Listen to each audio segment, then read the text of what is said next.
Hello everybody, welcome back. Today's video isn't about planting anything, it isn't about building anything.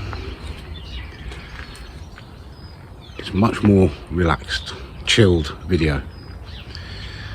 And I just want to try and put this message out there that we have these beautiful spaces, whether it's your allotment or your garden or some ground that you just use, a neighbour or a friend lets you use to grow your plants or your vegetables. And at this time of year especially, we're all rushing around, we're sowing seeds, we're planting things out, we're potting things on, then we're worrying about, well, hold on, now I need to sow some more seeds because in 4, 5, 6 weeks these crops will have finished and I need something else to go in the ground. And you know, and the way the weather is in the UK at the moment, or certainly where I live in Shropshire, I'm spending probably an hour a day watering, you know. And it's so easy to get caught up in this rat race. I've got to do this, I've got to do that, I've got to get it done. And really, you just need to prioritise. Slow down a bit. Spend a bit more time just watching, listening, observing what's going on in your garden or on your allotment. And I spend quite a lot of time just sat here, sometimes in front of the fire on an evening, sometimes over on the bench having a brew. And it's those times where I suddenly realise, oh, actually, I need to do that. Or that plant doesn't quite look right. There's something not right about it. Does it need feeding? Does it need watering? And if you watched the last video, that's exactly how I found out that I needed to water my potatoes. I was sat here in front of the fire and I thought, those potatoes don't look quite right. They're being held back by something. So taking that time to just slow down, make yourself a brew, or take a beer down to the allotment, whatever, and sit there and watch and listen. And nature will tell you what you need to do next. And I'm going to just show you around this plot here. And just point out a few things that I've noticed while I've been sat down here, just listening and watching. And by slowly walking around and just inspecting your plants, I can see that we've got some apples coming now.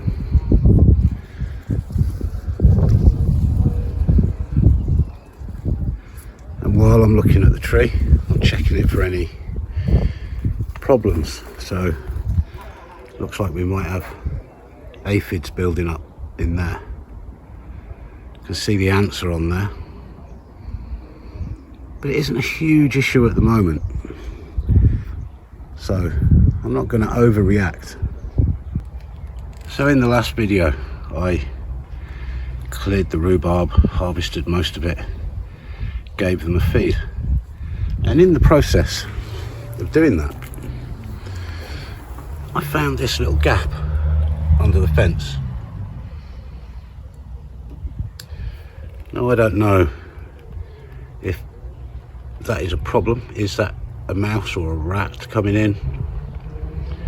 I'm not seeing any damage to any plants, so at the minute I don't see it a problem, but I'm now aware of it and I can keep my eye on it. And I can see that some of my onions are bolting.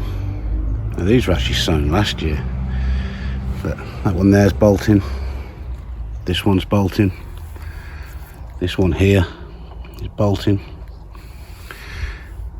So I know that we can pull these as and when we need onions this week, and we can just use them. We can chop the leaves up, we can chop the bulbs up, and we can use them before they become too sort of hard, woody, and not really fit for use.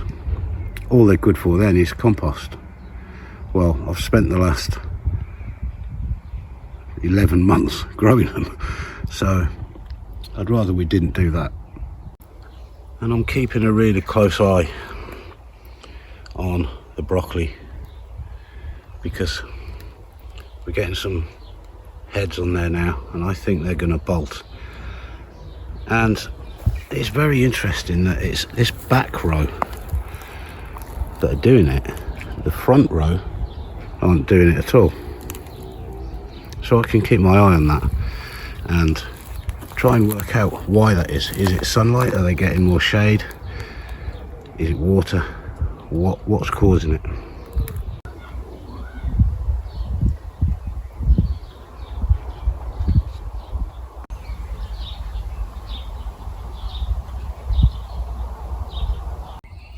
So here we've got the broad beans and got a few black fly. I'm not overly concerned at the moment. It's not on all the plants. Mostly pretty good. So I'm just going to leave them, let them do their thing for now, but again, keep a close eye on it. And I guess the point is, if I was just rushing around planting things and sowing things, watering things, and not taking this time to just slow down and have a look, I'd maybe miss it. It's like there's an onion at the back there that's bolting.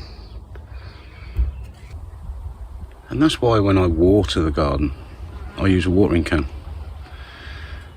And the reason for that is you probably use less water than a hose pipe, but also I find it quicker to do a proper job.